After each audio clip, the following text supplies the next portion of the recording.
Yo, what is up, everybody? It is your boy Ringo J, and I am here to give you my honest thoughts on the state of the Bears, Mitch Trubisky, and who's really to blame for this mess. Cue the intro, baby! On 1, on 2, on 3. Stop it! Do not do him like that! Mercy! Did you not get the memo? Alright, man. Let's call it what it is. Ryan Pace, drafted all the way up to number 2. Missed out on Deshaun Watson and Pat Mahomes to take a backup quarterback. When if he could have just stayed at 10, Lord and behold, Patrick Mahomes is right there. Now the Bears got their quarterback. But I digress. And before I go any further with this video, is it just me, or is it every time that the Bears play on Fox or CBS and they got a game break, they showing Pat Mahomes' chief highlights? But it's just me. And I need a little credit because I told y'all wasn't making the playoffs, and I look like a genius right now. A straight genius. I'm going to continue with the video. Anyway, Mitch Trubisky has 8 touchdowns, 3 interceptions on the season. It's not looking too good, and this is your 3rd year in the league. By your 3rd year in the league, just like the NBA, I feel like you need to be showing promise, and right now, it's not looking too good. Like, I feel like in the first game, Nagy tried to give you the keys to the Maserati, so they could call you Maserati Mitch, and it just didn't work out. It just didn't work out. Tried to give you the keys, didn't work out. You crashed and burned the car. And honestly, it's trickling down to the offense. Now, if you ask me, I have to divvy up the blame like this. And I think he gets 20% of the blame because, yes, while the play calling hasn't been good, he's trying to see what Mitch can do, which it's not really looking like Mitch can do that much. The only time I see that he's accurate is when he throws the ball down the field when he's moving, and that's on play action. But they really can't do play action like that because they don't have a line. Like, I've been noticing people say, oh, you need to run the ball with David Montgomery. You need to run the ball with David Montgomery. He's a workhorse. He's a workhorse. You can get him the ball. You can get him the ball. I can't do that if I don't have a line. Like, that's my thing. I can't do that if I don't have a line. So you're going to get those games where David Montgomery has the 23 rushes, 68 yards, 23 rushes, 40 yards, 20 rushes, 47 yards. Oh, we got to keep pounding. We got to keep pounding. The line's not good. The line's not good.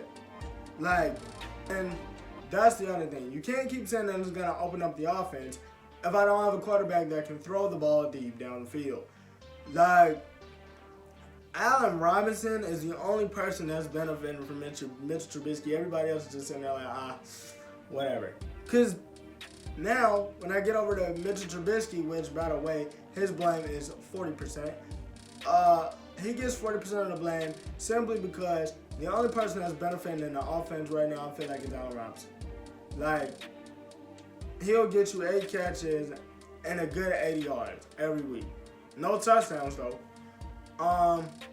Like, he's not hitting the rest of his receivers in the hands. And you're going to get complaints from the Tariq Cohens and the looks from the Tariq Cohens and the looks from the Anthony Millers. And Anthony Miller's sitting up there calling you out, you need to give me the ball. You need to hit me. You need to hit me. You need to hit me.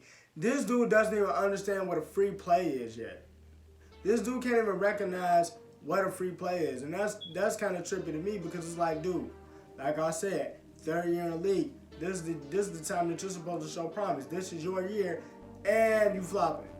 You really flopping. Like, I don't know what else to say.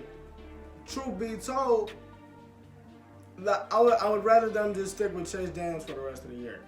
Because we already know, like, I don't feel like he's coming back. But we're going to get into that a little later, though. We're going to get into that a little later. So, if we move on to Ryan Pace, he also gets 40% of the blame. He also gets 40% of the blame because of the simple fact, you're the GM, and I'm looking at him as the top. He's the GM. He's the one that drafted him.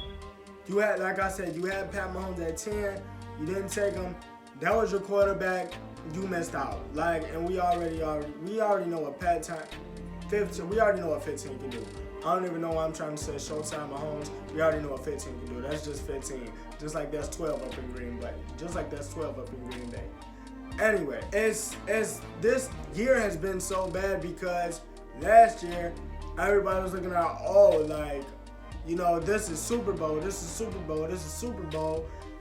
And it's like everything has imploded. And Mitch has been so bad that, you feel me, all in the same breath, it's trickled down to the defense. Guys is missing tackles. Now, I ain't even gonna lie. You know, with Akeem Hicks not being there, like, that's a huge loss. But I mean, guys is missing tackles. I mean, so like some people, like, they'll play the first half and they'll come out like everything's unmotivated. And I'm not about to give Mitch credit. I seen Pat the Designer's video. Oh, should we be are we harder on Mitch? Did you guys like Mitch's 3 touchdown performance? I didn't, because like I said, you already started in the NFL, this is your 3rd year. I am not about to give you credit for playing against defenses that I know that are bad. Like, I'm not about to give you credit for throwing, 3 touchdowns against the Redskins and 3 touchdowns against Detroit. Like, that's like if you came out and played Miami and threw like 8 touchdowns. Like, I'm not about to give you credit for that. That's trash. That's garbage. That's straight garbage. Everybody that's in this organization right now is fed up. You can tell. Eddie Jackson's fed up. Khalil Mack is fed up. And earlier in the year, Khalil Mack even said, yo, like, I'm 27 years old. I don't got time to waste. I don't got time to waste. I don't got time to waste. Like, we need to win now. We need to win now. We need to win now. If you bring Mitch back, that's saying that you're not trying to win now. How do you find a kicker? How do you find a kicker and then not find a quarterback? And then I'm not really even sold on Pinheiro. I'm not even really sold on Pinheiro. Even though I know Pinheiro made some kicks, I'm not really sold. I just don't know why. I feel it in my spirit. I feel it in my spirit. I'm not sold. But if you look at it, you turn around, everything can restore itself back to order. All they gotta do is go grab Cam Newton. Now, I've seen some reports today. Cam is talking about, yes, he only wants one trade. He wants to come to Chicago. Now, if I'm Ryan Pace, if I'm Matt Nagy, that's somebody that I want. Forget the injury history. We already know what Cam can do when he's healthy. That's the Superman Cam. You feel what I'm saying? Like, that's MVP Cam right there. You put him in this offense with those growing weapons. You give him David Montgomery. Like, they show up some stuff on the offensive line, and they're good to go. The defense is already intact. Like this year's a wash. I don't even feel like they still need to be competing, because with the way it's going, with the Packers looking the way they look, Seahawks looking the way they look, Vikings looking the way they look, and shout out to Kirk Cousins for winning a night game for a change on Sunday night against them Cowboys, straight bombs. But anyway, if you're looking at the way it's going, like, truth be told, like I said, I look like a genius because they're not making the playoffs. So this year needs to be a wash. You need to focus on who's going to be here, who's not going to be here. I mean, they already cut Mike Davis. Let's just call it what it is. But if Cam comes, you shore up the offensive line a little bit, because I really don't believe Cal Long's coming back. You already got Allen Robinson. You get you a couple of more weapons. This can be a good team next season. But Mitch, nah. You already showed me what you got. I would keep him as the backup, but I would definitely have to pay that money. I would definitely have to pay that money for Cam. The only thing is, I mean, are we gonna sit back and watch you possibly grab a Jalen Hurts?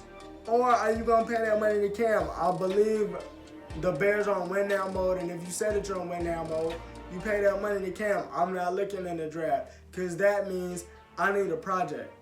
That means I got a project on my hands. Plus, you traded all your picks to get Khalil Mack, so you will have to spend that money and trade some people. You will have to spend that money and trade some people to go get Cam if you're in win now mode. But if Ryan Pace doesn't do this, then that means he just showed his hand. He showed Matt Nagy that he's not ready to win. And he showed the city of Chicago, the Bears and the Bears faithful, that he's not ready to win. And honestly, I'm not a Bears fan, but at the end of the day, I don't want to see y'all suck. Right now, y'all suck. But hey, I'm going to get up out of here. It's your boy Ringo J. Those are my thoughts. Peace. I'm out.